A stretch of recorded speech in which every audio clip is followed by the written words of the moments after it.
أعوذ بالله من الشيطان الرجيم. بسم الله الرحمن الرحيم. يا أيها الذين آمنوا أوفوا بالعقود أحلت لكم بهيمة الأنعام إلا ما يتلى عليكم غير محل الصيد وأنتم حرم إن الله يحكم ما يريد. يا أيها الذين آمنوا لا تحلوا شعائر الله ولا الشهر الحرام ولا الهدي ولا القلائد ولا آمين البيت الحرام يبتغون فضلا من ربهم ورضوانا وإذا حللتم فاصطادوا ولا يجرمنكم شنآن قوم أن صدوكم عن المسجد الحرام أن تعتدوا وتعاونوا على البر والتقوى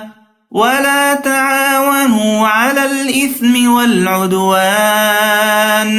واتقوا الله إن الله شديد العقاب.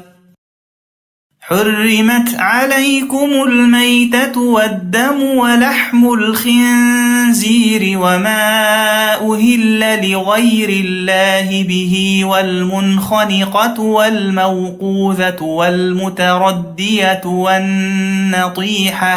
والنطيحة وما أكل السبع إلا ما ذكيتم وما ذبح على النصب وأن تستقسموا بالأزلام ذلكم فسق. اليوم يئس الذين كفروا من دينكم فلا تخشوهم واخشون اليوم أكملت لكم دينكم وأتممت عليكم نعمتي ورضيت لكم الإسلام دينا فمن اضطر في مخمصة غير متجانف لإثم فإن الله غفور رحيم. يسألونك ماذا أحل لهم قل أحل لكم الطيبات وما علمتم من الجوارح مكلبين تعلمونهن مما علمكم الله فكلوا مما أمسكن عليكم واذكروا اسم الله عليه واتقوا الله إن الله سريع الحساب. اليوم أحل لكم الطيبات وطعام الذين أوتوا الكتاب حل لكم وطعامكم حل لهم والمحصنات من المؤمنات والمحصنات من الذين أوتوا الكتاب من قبلكم إذا آتيتموهن أجورهن محصنين غير مسافحين ولا متخذي أخدان ومن يكفر بالإيمان فقد حبط عمله وهو في الآخرة من الخاسرين. يا أيها الذين آمنوا إذا قمتم إلى الصلاة فاغسلوا وجوهكم وأيديكم إلى المرافق وامسحوا برؤوسكم وأرجلكم إلى الكعبين وإن كنتم جنبا فاطهروا وإن كنتم مرضى أو على سفر أو جاء أحد منكم من الغائط أو لامستم النساء فلم تجدوا ماء فتيمموا صعيدا طيبا فامسحوا بوجوهكم وأيديكم منه ما يريد الله ليجعل عليكم من حرج ولكن يريد ليطهركم وليتم نعمته عليكم لعلكم تشكرون واذكروا نعمة الله عليكم وميثاقه الذي واثقكم به إذ قلتم سمعنا وأطعنا واتقوا الله إن الله عليم بذات الصدور يا أيها الذين آمنوا كونوا قوامين لله شهداء بالقسط ولا يجرمنكم شنآن قوم على ألا تعدلوا اعدلوا هو أقرب للتقوى واتقوا الله إن الله خبير بما تعملون وعد الله الذين آمنوا وعملوا الصالحات لهم مغفرة وأجر عظيم والذين كفروا وكذبوا بآياتنا أولئك أصحاب الجحيم يا أيها الذين آمنوا اذكروا نعمة الله عليكم إذ هم قوم أن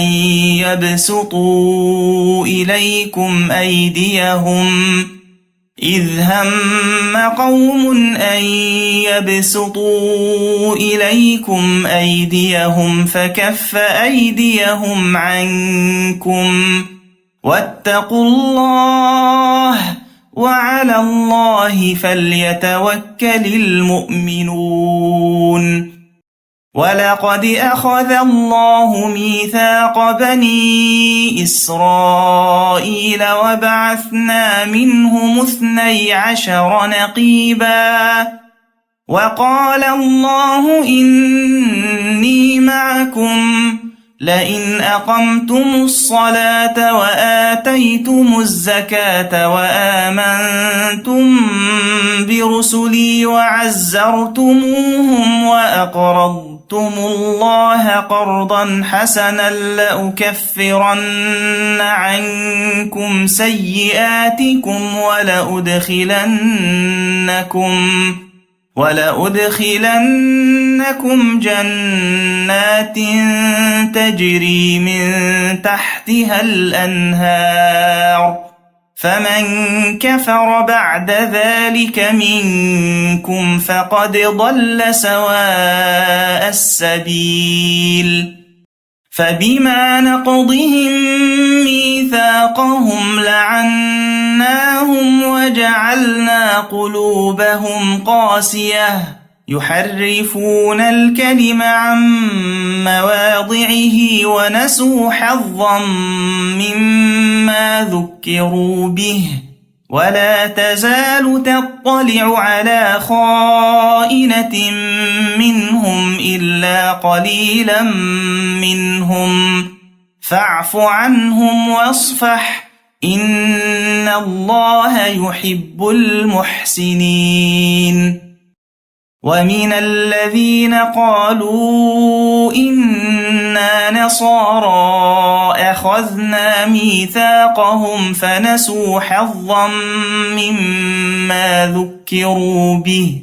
فنسوا حظا مما ما ذكروا به فأغرينا بينهم العداوة والبغضاء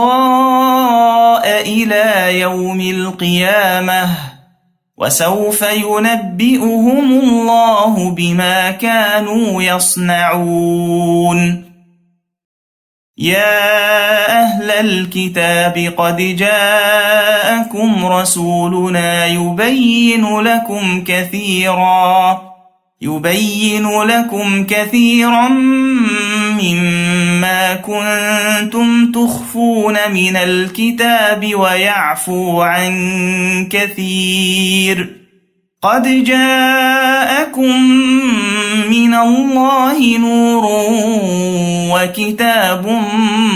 مبين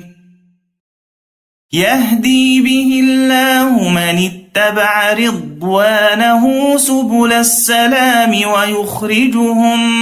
من الظلمات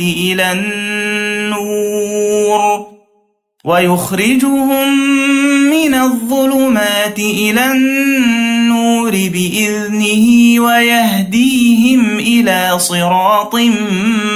مستقيم لقد كفر الذين قالوا إن الله هو المسيح ابن مريم قل فمن يملك من الله شيئا إن أراد أن يهلك المسيح ابن مريم وأمه ومن في الأرض جميعا ولله ملك السماوات والأرض وما بينهما يخلق ما يشاء والله على كل شيء قدير وقالت اليهود والنصارى نحن أبناء الله وأحباؤه قل فلم يعذبكم بذنوبكم بل أنتم بشر ممن خلق يغفر لمن يشاء ويعذب من يشاء ولله ملك السماوات والأرض وما بينهما وإليه المصير يا أهل الكتاب قد جاءكم رسولنا يبين لكم على فترة من الرسل أن تقولوا ما جاءنا من بشير ولا نذير فقد جاءكم بشير ونذير والله على كل شيء قدير وإذ قال موسى لقومه يا قوم اذكروا نعمة الله عليكم إذ جعل فيكم أنبياء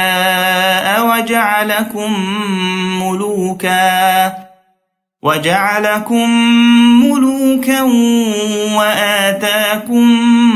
ما لم يؤت أحدا من العالمين يا قوم ادخلوا الأرض المقدسة التي كتب الله لكم ولا ترتدوا على أدباركم فتنقلبوا خاسرين قالوا يا موسى إن فيها قوما جبارين وإنا لن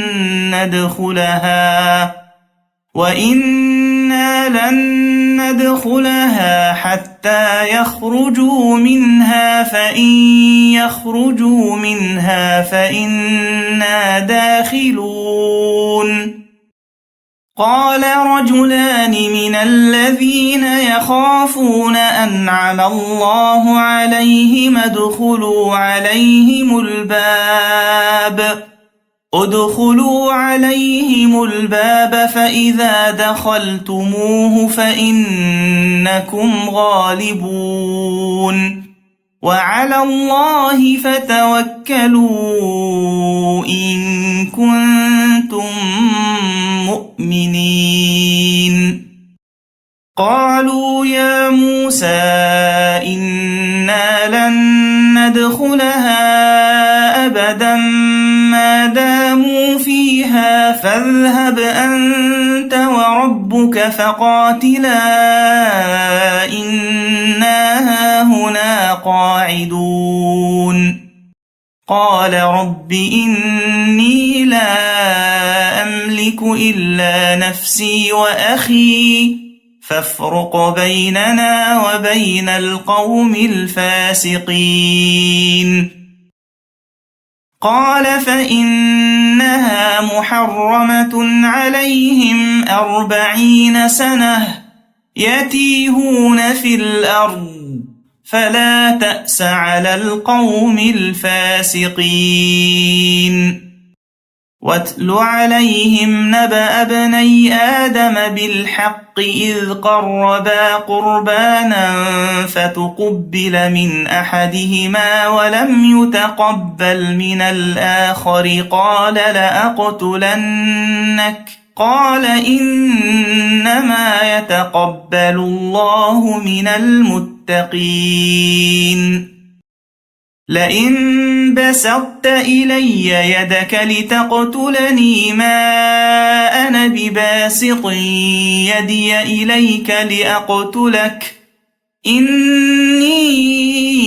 أخاف الله رب العالمين إني أريد أن تبوء بإثمي وإثمك فتكون من أصحاب النار وذلك جزاء الظالمين فطوعت له نفسه قتل أخيه فقتله فأصبح من الخاسرين فبعث الله غرابا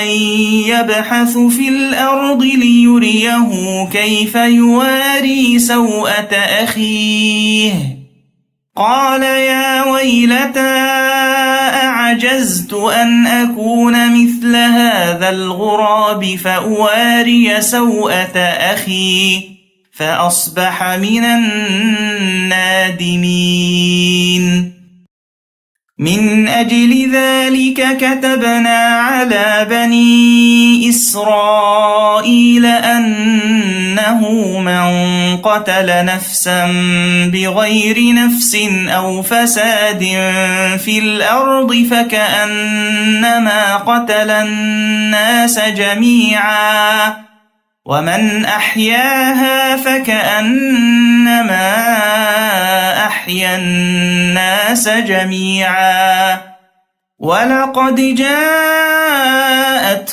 رسلنا بالبينات ثم إن كثيرا منهم بعد ذلك في الأرض لمسرفون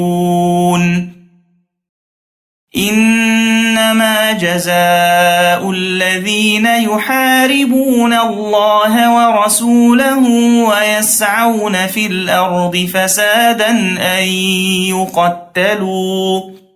أن يقتلوا أو يصلبوا أو تقطع أيديهم وأرجلهم من خلاف أو ينفوا من الأرض ذلك لهم خزي في الدنيا ولهم في الآخرة عذاب عظيم إلا الذين تابوا من قبل أن تقدروا عليهم فاعلموا أن الله غفور رحيم يا أيها الذين آمنوا اتقوا الله وابتغوا إليه الوسيلة وجاهدوا في سبيله لعلكم تفلحون إن الذين كفروا لو أن لهم ما في الأرض جميعا ومثله معه ليفتدوا به من عذاب يوم القيامة ما تقبل منهم ولهم عذاب أليم يريدون أن يخرجوا من النار وما هم بخارجين منها ولهم عذاب مقيم والسارق والسارقة فاقطعوا أيديهما جزاء بما كسبا نكالا من الله والله عزيز حكيم فمن تاب من بعد ظلمه وأصلح فإن الله يتوب عليه إن الله غفور رحيم ألم تعلم أن الله له ملك السماوات والأرض يعذب من يشاء ويغفر لمن يشاء والله على كل شيء قدير يا أيها الرسول لا يحزنك الذين يسارعون في الكفر من الذين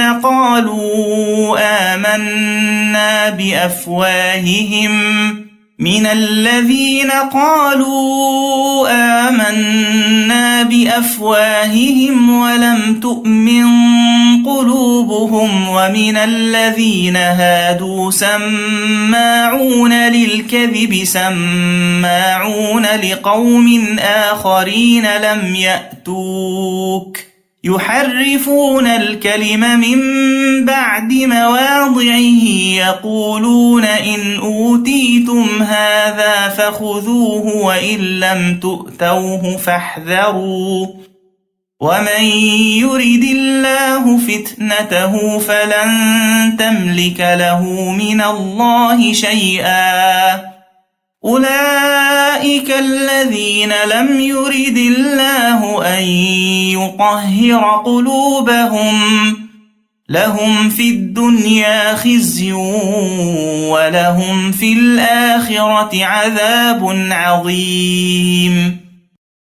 سماعون للكذب أكالون للسحت فإن جاءوك فاحكم بينهم أو أعرض عنهم وإن تعرض عنهم فلن يضروك شيئا وإن حكمت فاحكم بينهم بالقسط إن الله يحب المقسطين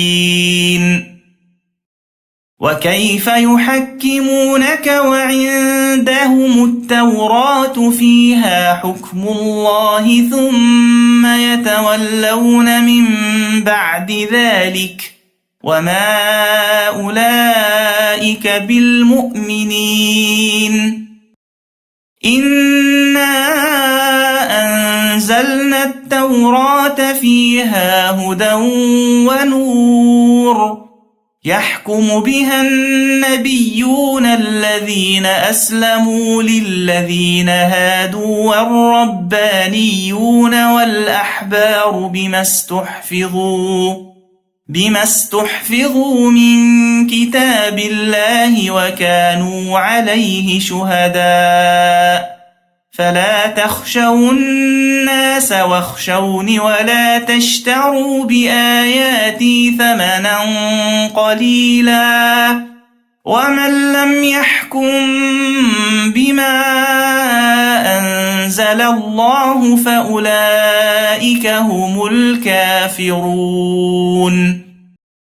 وكتبنا عليهم فيها أن النفس بالنفس والعين بالعين والأنف بالأنف والأذن بالأذن والأذن بالأذن والسن بالسن والجروح قصاص،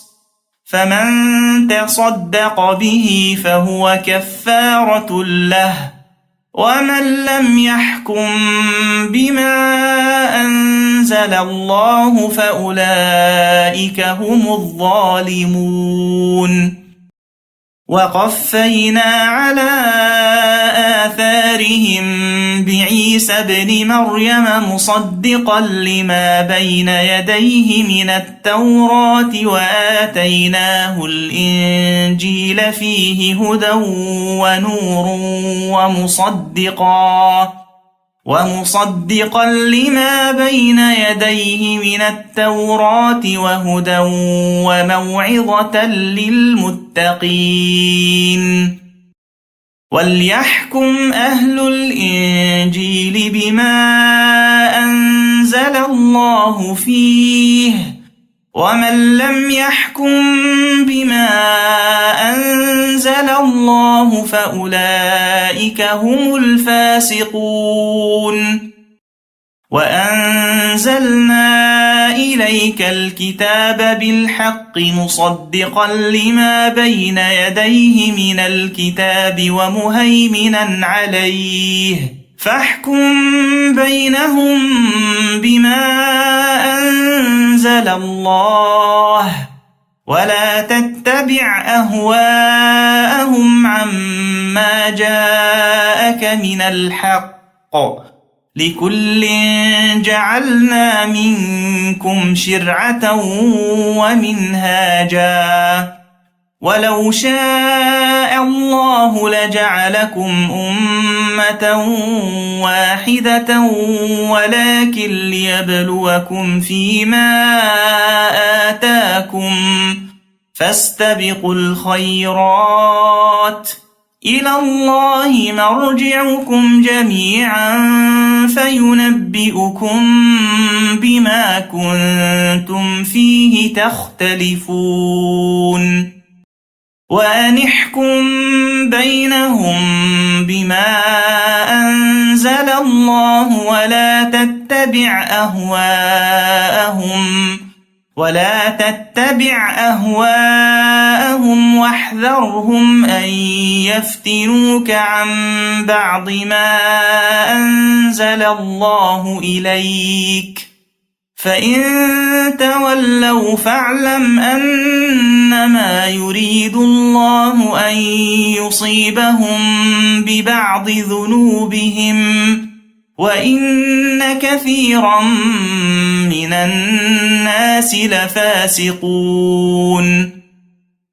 أفحكم الجاهلية يبغون، ومن أحسن من الله حكما لقوم يوقنون. يا أيها الذين آمنوا لا تتخذوا اليهود والنصارى أولياء، بعضهم أولياء بعض، ومن يتولهم منكم فإنه منهم، إن الله لا يهدي القوم الظالمين. فترى الذين في قلوبهم مرض يسارعون فيهم يقولون نخشى أن تصيبنا دائرة، فعسى الله أن يأتي بالفتح أو أمر من عنده فيصبحوا على ما أسروا في أنفسهم نادمين. ويقول الذين آمنوا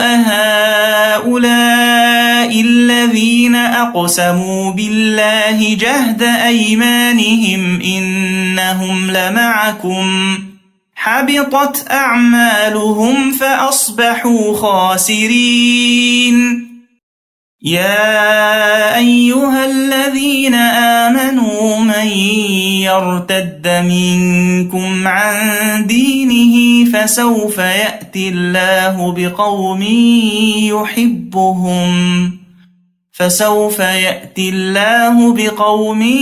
يحبهم ويحبونه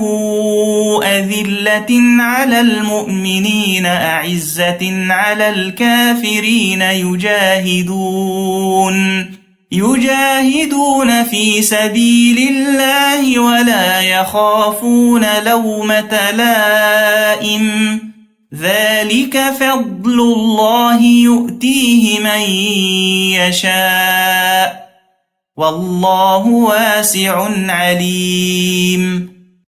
إنما وليكم الله ورسوله والذين آمنوا الذين يقيمون الصلاة ويؤتون الزكاة وهم راكعون ومن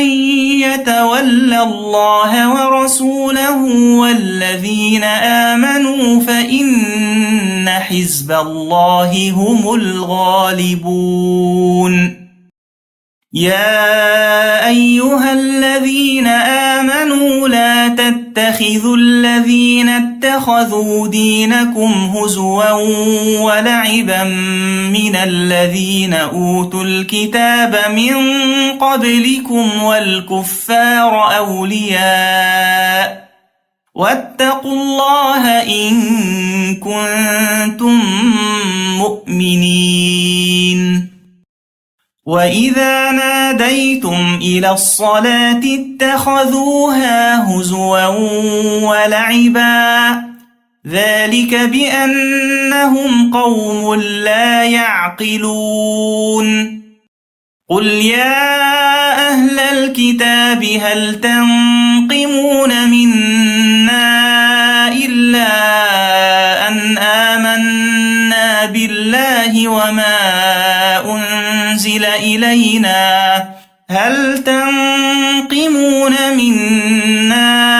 إلا أن آمنا بالله وما أنزل إلينا وما أنزل من قبل وأن أكثركم فاسقون قل هل أنبئكم بشر من ذلك مثوبة عند الله من لعنه الله وغضب عليه وجعل منهم القردة والخنازير وعبد الطاغوت أولئك شر مكانا وأضل عن سواء السبيل وإذا جاءوكم قالوا آمنا وقد دخلوا بالكفر وهم قد خرجوا به والله أعلم بما كانوا يكتمون وترى كثيرا منهم يسارعون في الإثم والعدوان وأكلهم السحت لبئس ما كانوا يعملون لولا ينهاهم الربانيون والأحبار عن قولهم الإثم وأكلهم السحت لبئس ما كانوا يصنعون وقالت اليهود يد الله مغلولة غلت أيديهم ولعنوا بما قالوا بل يداه مبسوطتان ينفق كيف يشاء وليزيدن كثيرا منهم ما أنزل إليك من ربك طغيانا وكفرا وألقينا بينهم العداوة والبغضاء إلى يوم القيامة كلما أوقدوا نارا للحرب أطفأها الله ويسعون في الأرض فسادا والله لا يحب المفسدين. ولو أن أهل الكتاب آمنوا واتقوا لكفرنا عنهم سيئاتهم ولأدخلناهم جنات النعيم. ولو أنهم أقاموا التوراة والإنجيل وما أنزل إليهم من ربهم لأكلوا من فوقهم ومن تحت أرجلهم منهم أمة مقتصدة وكثير منهم ساء ما يعملون. يا أيها الرسول بلغ ما أنزل إليك من ربك وإن لم تفعل فما بلغت رسالته والله يعصمك من الناس إن الله لا يهدي القوم الكافرين. قل يا أهل الكتاب لستم على شيء حتى تقيموا التوراة والإنجيل وما أنزل إليكم من ربكم وليزيدن كثيرا منهم ما أنزل إليك من ربك طغيانا وكفرا فلا تأس على القوم الكافرين. إن الذين آمنوا والذين هادوا والصابئون والنصارى من آمن بالله واليوم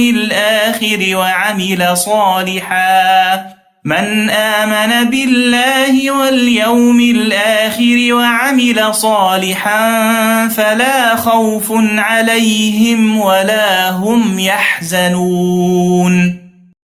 لقد أخذنا ميثاق بني إسرائيل وأرسلنا إليهم رسلا كلما جاءهم رسول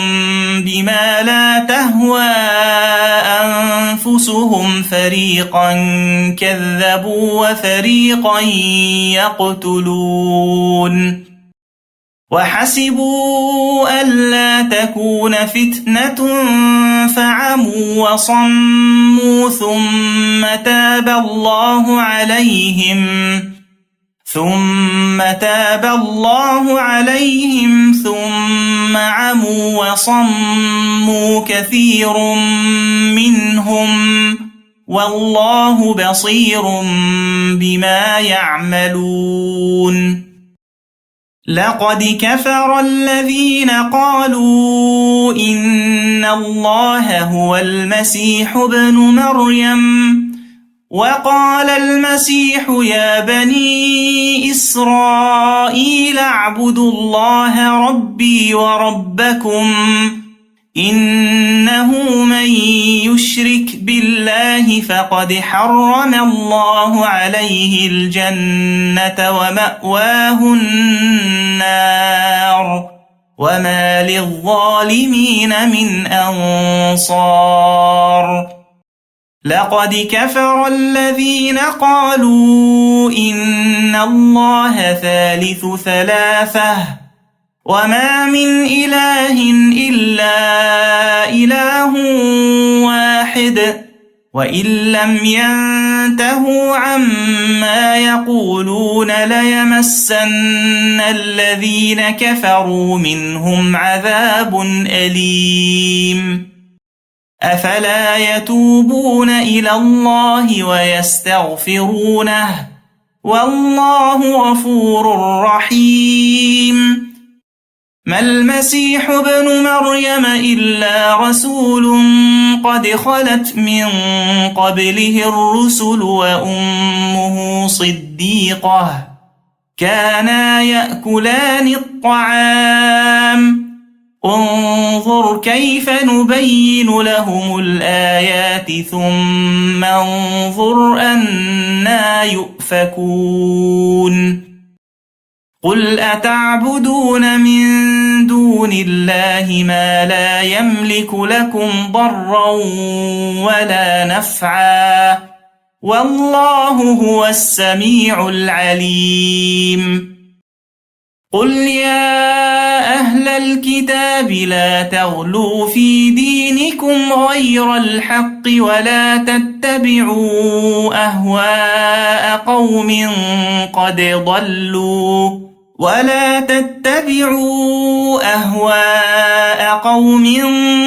ضلوا من قبل وأضلوا كثيرا وضلوا عن سواء السبيل لعن الذين كفروا من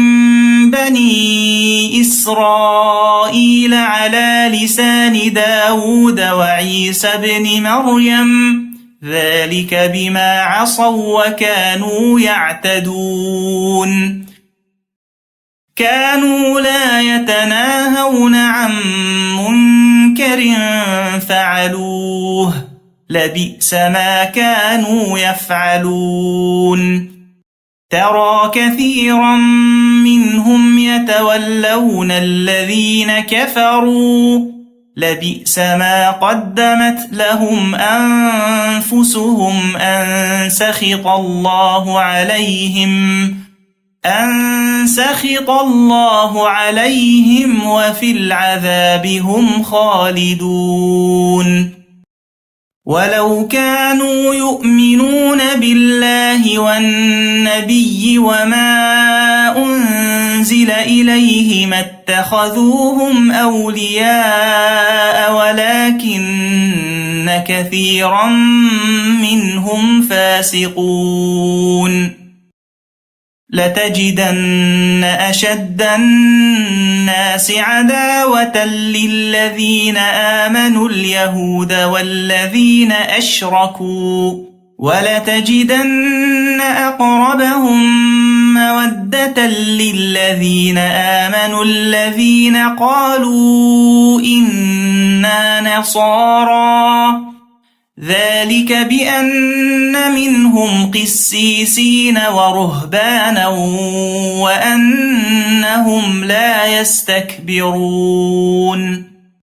وإذا سمعوا ما أنزل إلى الرسول ترى أعينهم تفيض من الدمع مما عرفوا من الحق يقولون ربنا آمنا فاكتبنا مع الشاهدين وما لنا لا نؤمن بالله وما جاءنا من الحق ونطمع أن يدخلنا ربنا مع القوم الصالحين فأثابهم الله بما قالوا جنات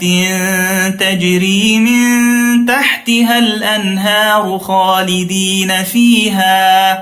وذلك جزاء المحسنين والذين كفروا وكذبوا بآياتنا أولئك أصحاب الجحيم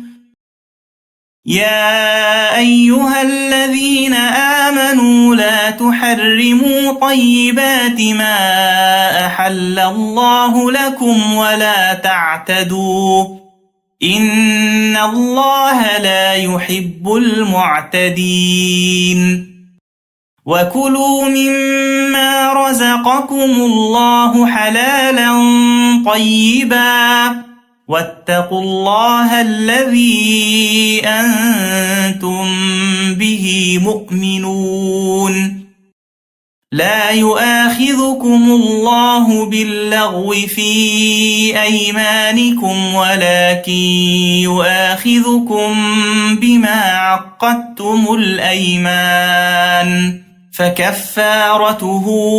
إطعام 10 مساكين من أوسط ما تطعمون أهليكم أو كسوتهم أو تحرير رقبة، فمن لم يجد فصيام 3 أيام، ذلك كفارة أيمانكم إذا حلفتم، واحفظوا أيمانكم، كذلك يبين الله لكم آياته لعلكم تشكرون. يا أيها الذين آمنوا إنما الخمر والميسر والأنصاب والأزلام رجس من عمل الشيطان فاجتنبوه لعلكم تفلحون. إنما يريد الشيطان أن يوقع بينكم العداوة والبغضاء في الخمر والميسر ويصدكم عن ذكر الله وعن الصلاة، فهل أنتم منتهون؟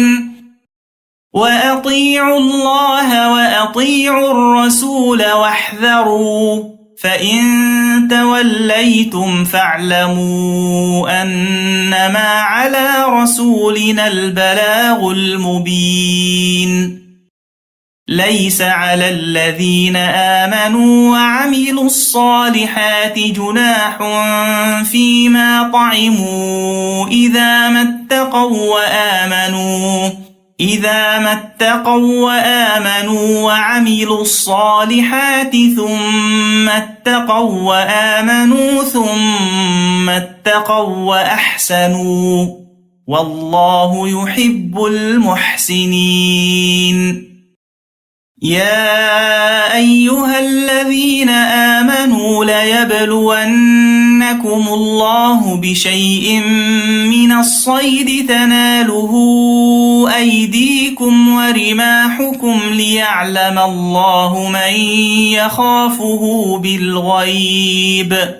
فمن اعتدى بعد ذلك فله عذاب أليم. يا أيها الذين آمنوا لا تقتلوا الصيد وأنتم حرم،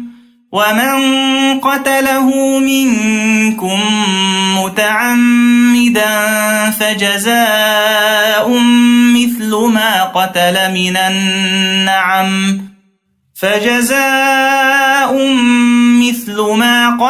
من النعم يحكم به ذوى عدل منكم هديا بالغ الكعبة أو كفارة طعام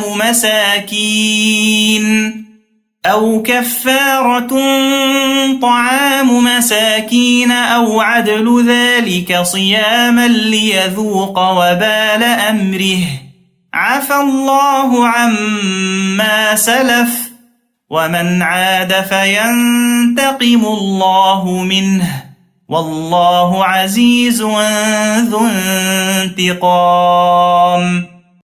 أحل لكم صيد البحر وطعامه متاعا لكم وللسيارة، وحرم عليكم صيد البر ما دمتم حرما، واتقوا الله الذي إليه تحشرون.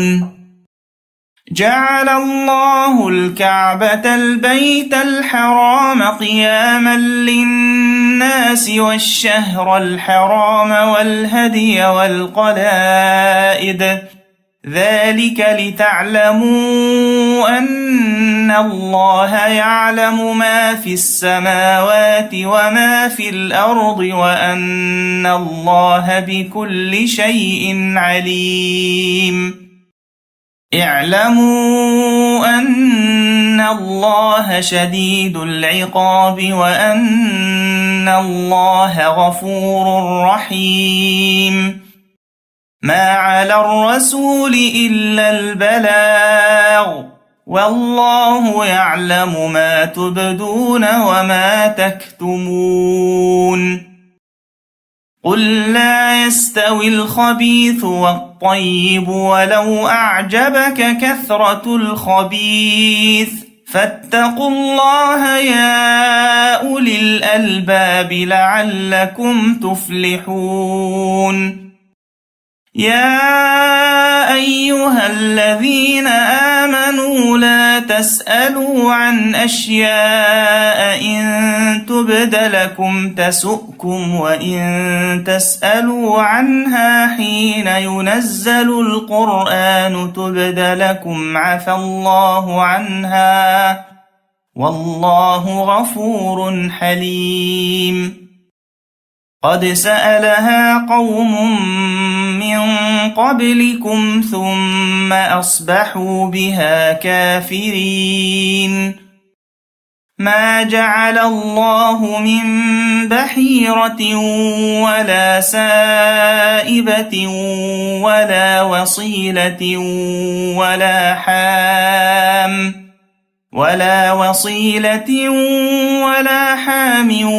ولكن الذين كفروا يفترون على الله الكذب وأكثرهم لا يعقلون وإذا قيل لهم تعالوا إلى ما أنزل الله وإلى الرسول قالوا حسبنا ما وجدنا عليه آباءنا أولو كان آباؤهم لا يعلمون شيئا ولا يهتدون يا أيها الذين آمنوا عليكم أنفسكم لا يضركم من ضل إذا اهتديتم إلى الله مرجعكم جميعا فينبئكم بما كنتم تعملون يا أيها الذين آمنوا شهادة بينكم إذا حضر أحدكم الموت حين الوصية اثنان ذوى عدل منكم أو آخران من غيركم إن أنتم ضربتم في الأرض فأصابتكم مصيبة الموت تحبسونهما من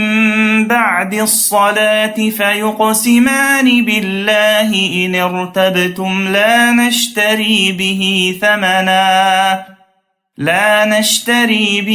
ثمنا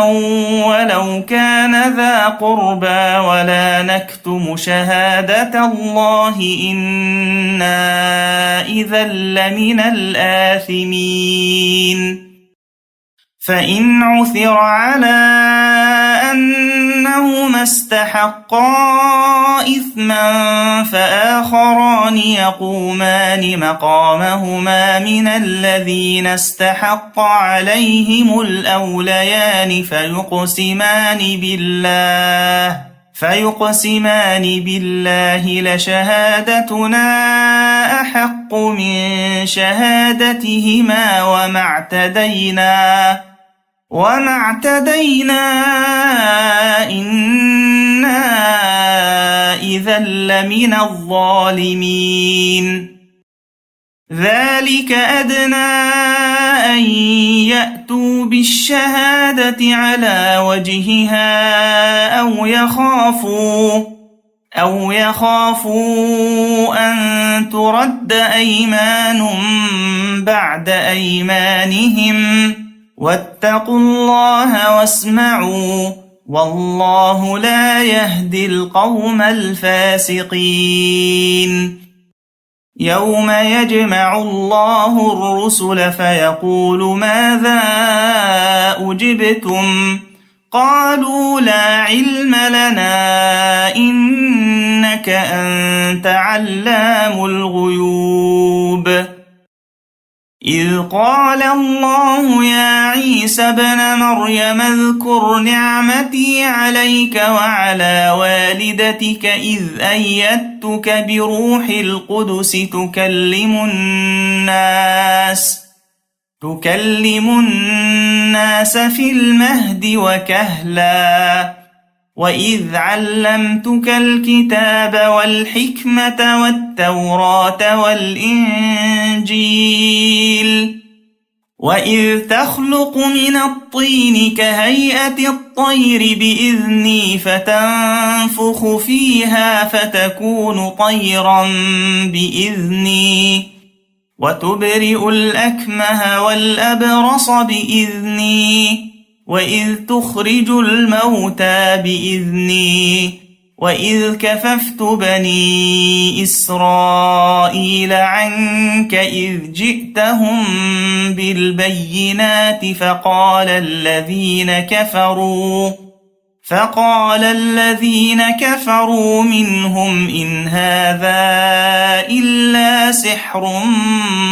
مبين وإذ أوحيت إلى الحواريين أن آمنوا بي وبرسولي قالوا آمنا واشهد بأننا مسلمون